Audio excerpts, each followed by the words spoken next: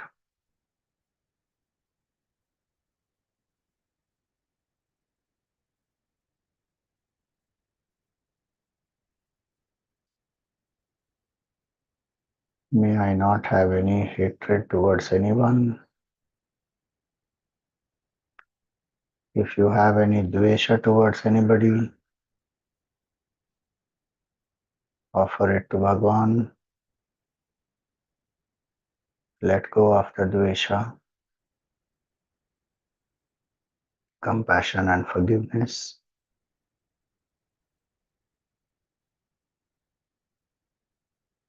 Send loving thoughts to that person and pray to Bhagwan for the well-being of that person also.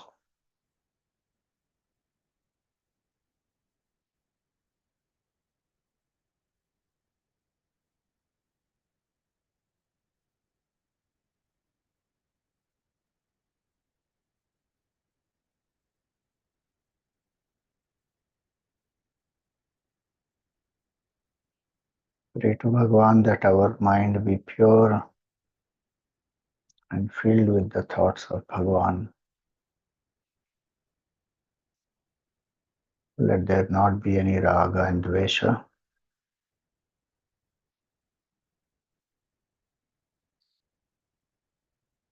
Nirmal Bhakti, Aviral Bhakti, Vimal Bhakti, Ananya Bhakti.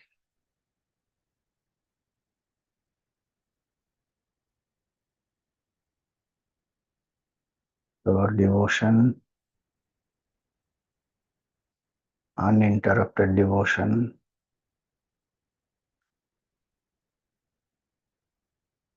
purest of devotion, free of impurities, and single-pointed devotion. May Bhakti, Shraddha, and Jnana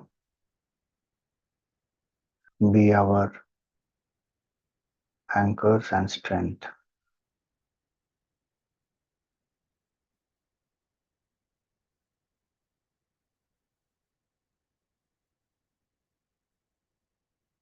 Every other relationship comes after this relationship with Bhagavan.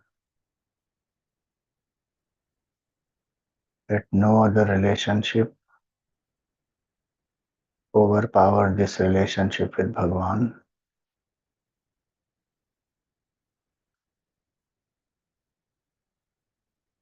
because this is an eternal relationship. All others are ephemeral, temporary.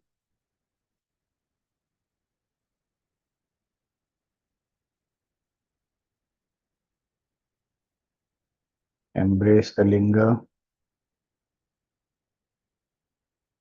feel that this is the most important relationship in your life.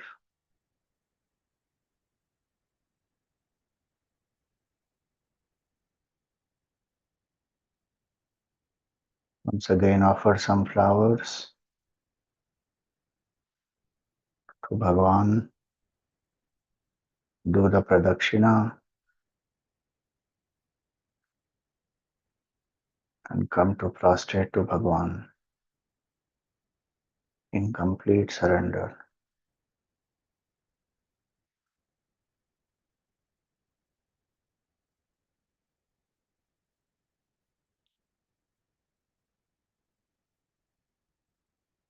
Feel that a ray of light emanating from the linga enters into your body through the heart and pervades your entire being.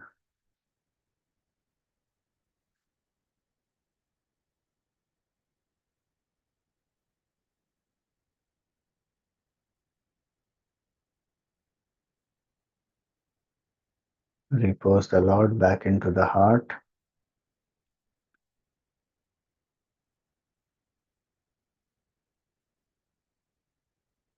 Be aware of your breath.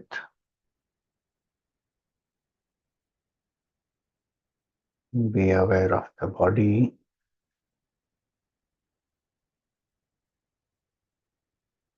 Be aware of the happenings around you.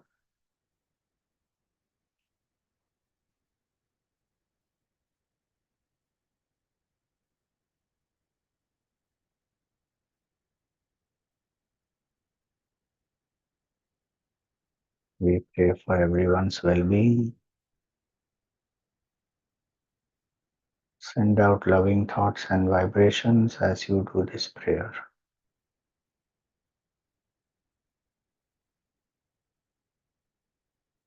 ॐ सर्वे भवन्तु सुखिनः सर्वे सन्तु निरामयाः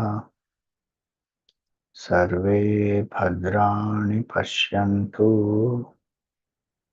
मा कश्चित् दुःखभाग् भवेत् ॐ असतो मा सद्गमय तमसो मा ज्योतिर्गमय मृत्योर्मा अमृतं गमय ॐ पूर्णमद पूर्णमिदं पूर्णात् पूर्णमुदच्यते पूर्णस्य पूर्णमादाय पूर्णमेवावशिष्यते ॐ शान्ति शान्ति शान्ति हरिः ओम् श्रीगुरुभ्यो नमः हरिः ओम् Rub your palms, place them on the face, gently open the eyes.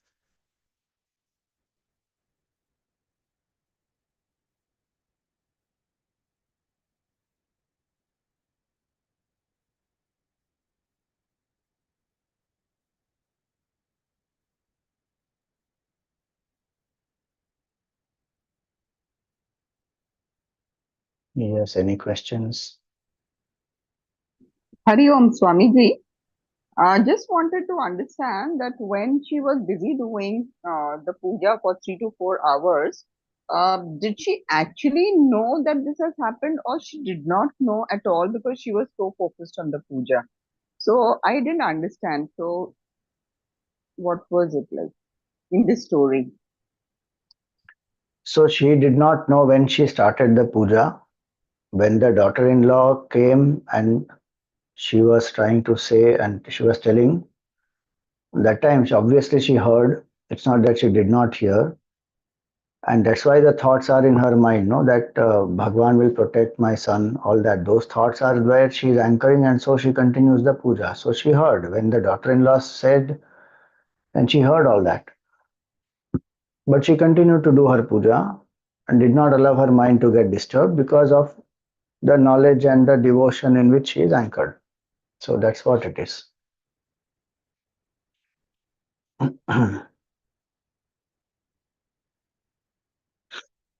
Okay, Hari Om. Thank you. Have a great Sunday.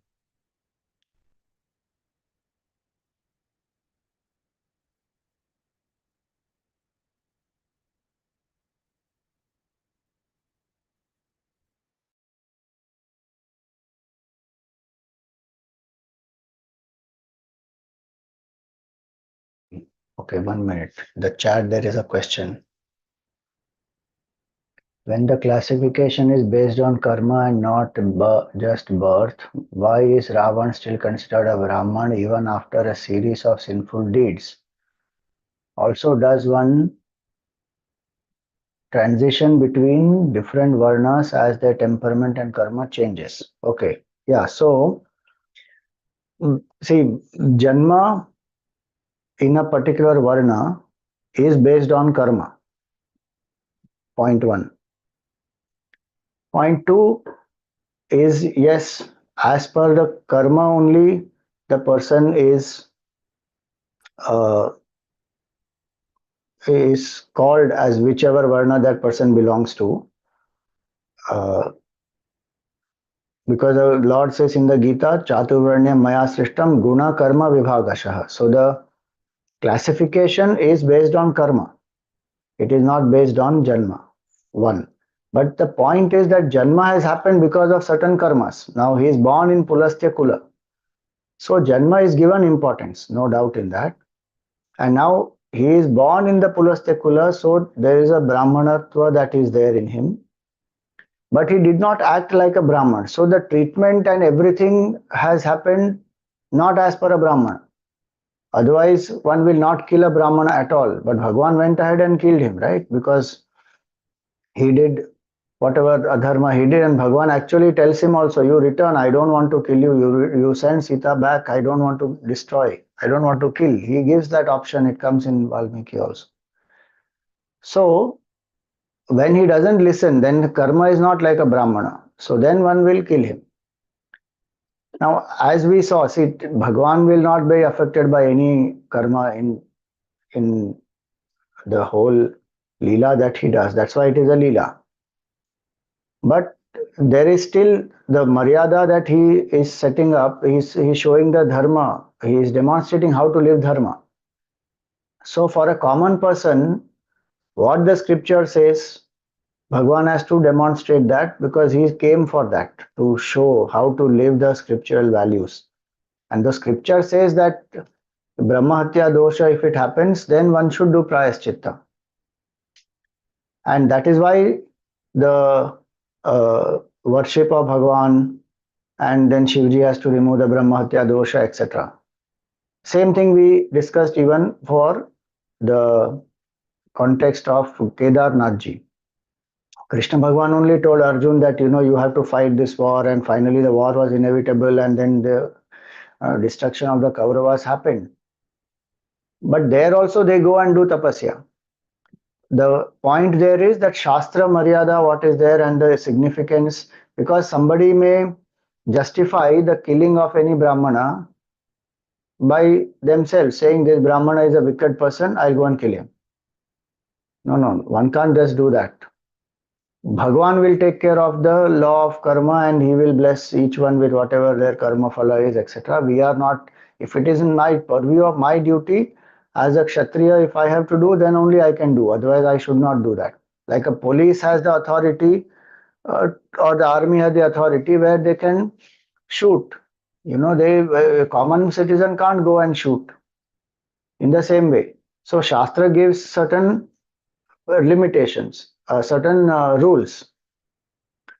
And also, birth is the tangible, visible demonstration of the Varna.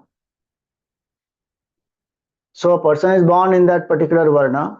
So one knows, okay, this person is born in a Brahmana Kula. That is one aspect. The karma is not visible, no? How it will become known? And a certain karma, a certain person is influenced by a certain mindset. We can't brand that person as that for that time. So the second part of your question, second question that you have, yes, there is transition that happens, which is what we call as Utkarsha and Apakarsha. So from, suppose one is born in a lower Varna, but by karma, by temperament, one has become more and more sattvic, then that person rises. That is called Utkarsha. And same way, Apakarsha also happens. Like, for example, Brahmana is, Dronacharya is a Brahmana, but he actually does the job of a Kshatriya, and then he is training the Kshatriyas, and then he is working for them, and then he takes part in the war also. Taking part in the war is not a Brahmana karma. But now he has come to that, and that's why Duryodhana taunts him, Dvijottama, in the first chapter of the Gita. That you are supposed to be the Dvija, you are supposed to be Brahmana, but look at you, you are standing here, and your own disciples are standing against you. So he taunts him. So apakarsha also happens based on guna and karma. Utkarsha also happens, and that is why Varna Vyavastha is not by Janma, it is by karma and guna. And so there was flexibility. Like the king Vishwa Kaushika becomes great Rishi, na Vishwamitra, and we revere him as a Brahma Rishi. He became a Raja Rishi, then he became a Brahma Rishi also. And so there is flexibility. Then when it became more and more by birth, and then people started exploiting that whole system, then that is where the problem is. It is not an issue of the system, it's the issue of human beings' ego and control. And so Varna Vyavastha is a beautiful Vyavastha. And in certain contexts, the uh, Janma is also taken into consideration. We cannot completely discard Janma. But primary consideration is of Guna and Karma, because Janma also will happen only based on Guna and Karma. Why is somebody born in a particular place? It's not random, no? Why only to certain parents in a certain country? All that is based on Guna and Karma. And so main classification will be based on Guna and Karma only, and the person must be treated as per that only. But there will also be the Janma factor, and in some situations, Janma has to be considered, keeping the Shastra in the mind, and so that people don't become licentious. Uh, because who is to decide what is the guna and karma of that individual? Like even in this story of Ghushma, um, so this elder sister, she devoted to Bhagwan Shiva, but she goes through jealousy, she goes through insecurity, and then that manifests in such terrible form, and then she lands up killing. Now, all the devotion and everything that she had, one can't discount all that completely. At the same time, one can't say that her action is justified because she is a devotee. For that karma that she did, it is wrong. In this context, specifically, Bhagwan, that's why Bhagwan told Ghushma that I will behead her. So Deha has to be beheaded because that's the karma she deserves. So though she is a devotee, but that karma deserves that. So one will get the results according to the karma, no doubt. But certain things, that's why Ishvara is the one who is a karma phaladata. Now in the society, not everybody is wise enough, mature enough, balanced enough that they can take sattvic decisions, or they can hate the sin and not the sinner. Then people will give examples of Bhagwan and then do anything that they like. So Bhagwan says that yes, I have the Brahmahatya dosha, so now I need to remove it. So he goes and does tapasya. Pandavas go and do tapasya. That is the balancing. That is a counter. What they call nowadays they call checks and balances. No, like that. So it is a balance. So if you have done a negative karma, then you must do the repentance of it. So the Shastra gives that as a means to ensure that we don't entertain those tendencies and the mind doesn't slip into lower uh, impulsive tendencies. All right. What is Atmalinga? So Atmalinga, so Atma means I. So when we say Bhagwan gave a linga to Hanumanji, and that is called Atmalinga, meaning that linga is not different from Bhagwan himself. So that is called Atmalinga, where there is complete oneness. It is not to be considered as different from Bhagwan. In other lingas, Bhagwan is invoked as though. Atmalinga is what Bhagwan has given, so it is he and the linga are one. That's called Atmalinga.